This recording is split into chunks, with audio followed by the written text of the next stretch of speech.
Bumuboses ngayon itong si Senator Erwin Tulfo Dabendalo, mga tropa.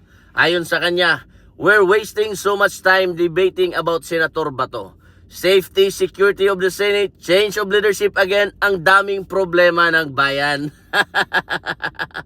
Ang dami-dami talagang problema ng bayan, Senator. Ngayon mo palang naisip, nasan ang mga ito noong kayo ang nakaupo? Bakit sobrang dami ng panahong inyong sinayang ni hindi nyo nga nabigyan ng solusyon, nabigyan ng hustisya ang mga Pilipino sa nakawan sa ating bansa? Subalit sinagot naman siya ni Congressman Meow Meow.